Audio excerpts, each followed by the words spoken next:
Bom, depois de ouvirmos esta perspectiva da ginecologia, eu pedi à doutora Regina Ribeiras, doutora, para fazer a sua apresentação. É vice-presidente da Sociedade Portuguesa de Cardiologia e a cardiologia é uma das áreas também extremamente importante quando falamos aqui da menopausa. Ora, muito obrigada por este convite, para estar aqui presente e para passar uma mensagem que é realmente importante.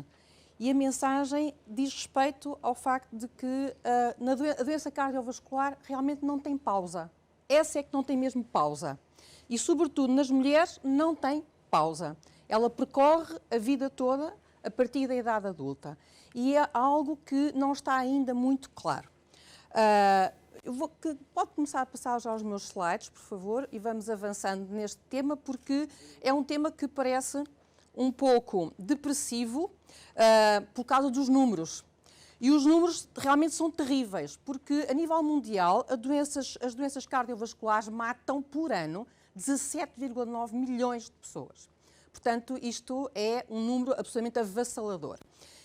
Não estamos a falar de mulheres, estamos a falar das doenças cardiovasculares em geral. Os números da Organização Mundial de Saúde para Portugal, referentes a 2016, põem a mortalidade por doença cardiovascular no topo da causa de morte a homens e mulheres, acima das doenças oncológicas, e, portanto, temos um número que não é extrapolável de nível mundial para a nossa realidade nacional. E há mitos, em relação, sobretudo, às mulheres, há mitos, porque nós ouvimos estes números e as mulheres sempre nos encaram ao cardiologista como, bom, não invento, eu sou mulher, portanto estou protegida pelas minhas hormonas e, portanto, o meu risco é muito inferior ao risco dos homens.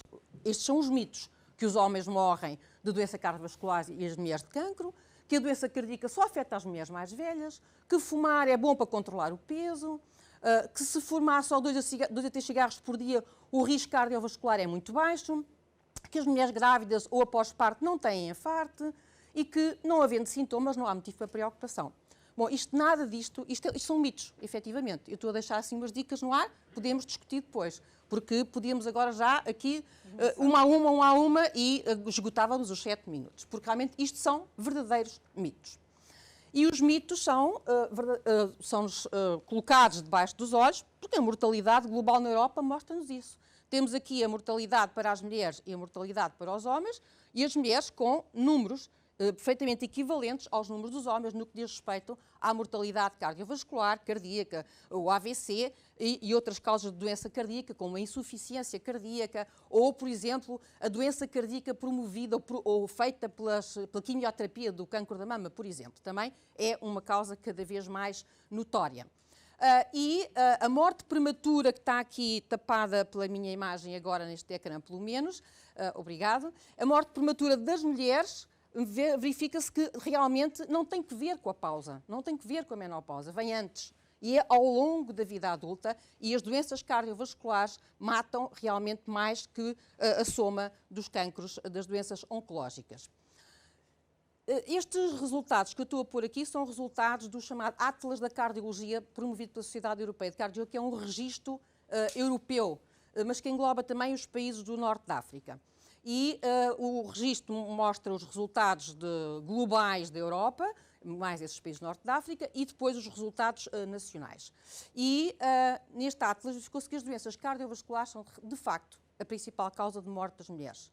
Que a doença coronária, os infartos de miocárdio, são a principal causa de morte nas mulheres ocidentais, ultrapassam, de facto, as neoplasias. Na Europa, 23% da mortalidade no sexo feminino deve-se à doença coronária e que doenças cardíacas e AVC matam 1 em cada 3 mulheres. Portanto, das mulheres que morrem, 1 em cada 3 são por doença cardíaca ou doença cerebrovascular. Que as doenças cardíacas matam mesmo mais mulheres do que matam homens e que são mais fatais que todas as causas de cancro combinadas. Estou-me a repetir porque há um excesso de... Não estou a dizer que não se deva dar atenção às doenças oncológicas, obviamente é inquestionável, mas há uma certa displicência em relação à doença cardiovascular na mulher, ou só se pensa nela quando vem a menopausa. Isto tem que ser antes. Porque isto pode ser modificado com o estilo de vida e com a avaliação dos fatores de risco. Porque havia uma noção antiga, se assim, a mulher só depois da menopausa é que atinge o risco do homem para a doença cardiovascular. Errado. não há nenhum fator de risco onde entre déficit hormonal. Não há nos fatores de risco conhecidos para a doença cardiovascular. Portanto, os fatores de risco são estes que estão aqui. É o tabagismo, é a hipertensão arterial, é a obesidade, são os níveis de colesterol elevados, são os hábitos sedentários. Esses sim são os verdadeiros fatores de risco. E nós vemos aqui neste resultado também deste Atlas da Cardiologia Europeu que homens e mulheres têm risco muito idêntico e a distribuição dos fatores de risco está muito idêntica. Quando nós olhamos para os vários países da Europa, eu pus ali aquela seta, que é Portugal, muito mal posicionado no que diz respeito à atividade física. Homens e mulheres. Mulheres piores que homens ainda. E que a obesidade também é maior nas mulheres do que nos homens. Portanto, 2 fatores de risco, estes de peso, que são modificáveis. Basta mudar os hábitos de vida. E depois vem o tabaco. E, sobretudo, estamos a ver que as barras de baixo, a azul e a laranja, que têm as bolinhas, são referentes às mulheres, as de cima são as dos homens. Os homens têm vindo a diminuir muito mais significativamente os hábitos tabágicos e as mulheres têm aumentado, apesar de tudo, paulatinamente o número de mulheres a ter hábitos tabágicos. A associação de contraceptivo oral e hábitos tabágicos fora da menopausa, na menopausa também, acresce em cerca de 20% o risco cardiovascular.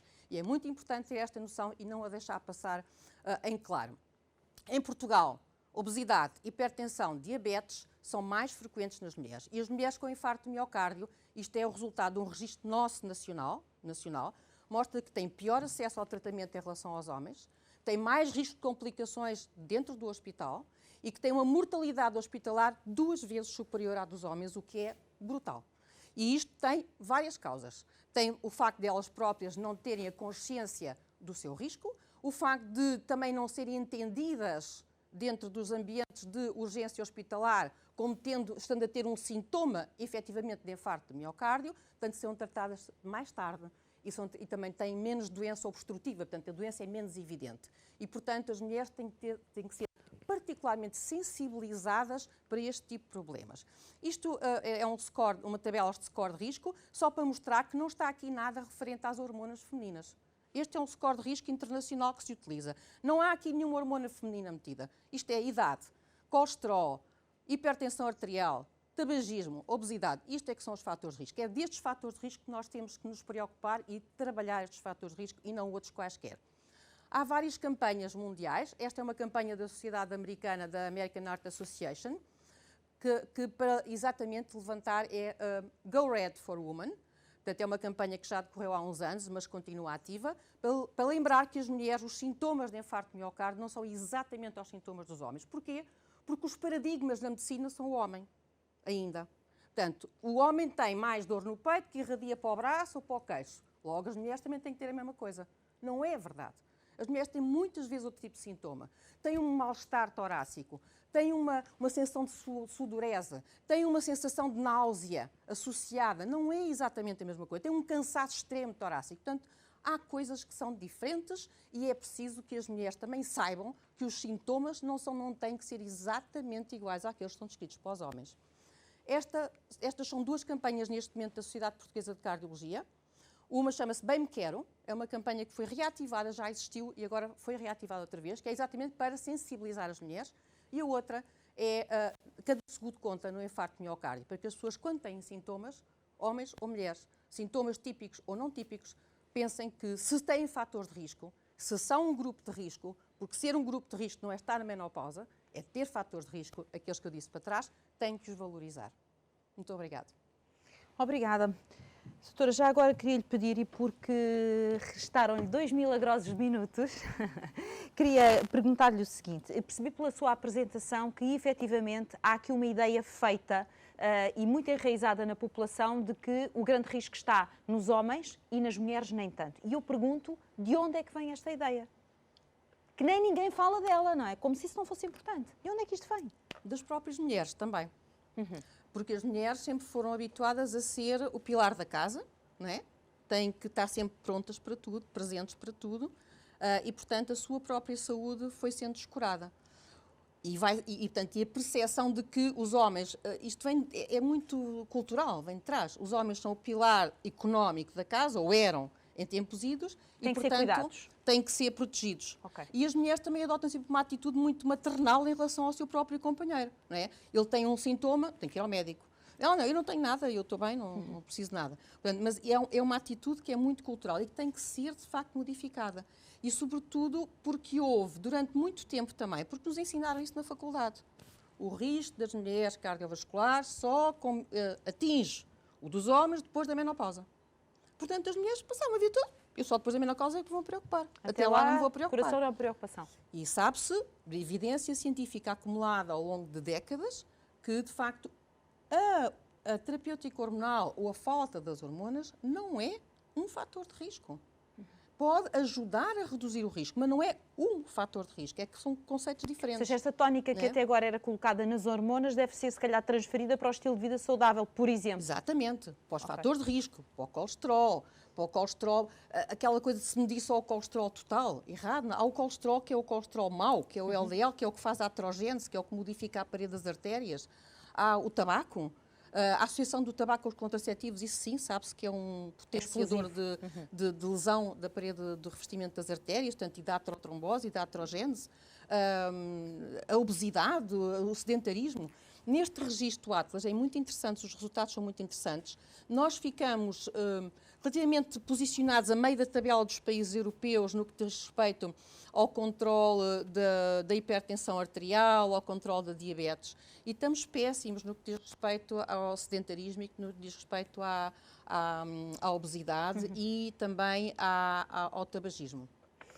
Já é a segunda vez, e ainda só ouvimos duas das nossas convidadas que ouvimos falar na importância do estilo de vida saudável. Já é a segunda vez que batemos neste ponto.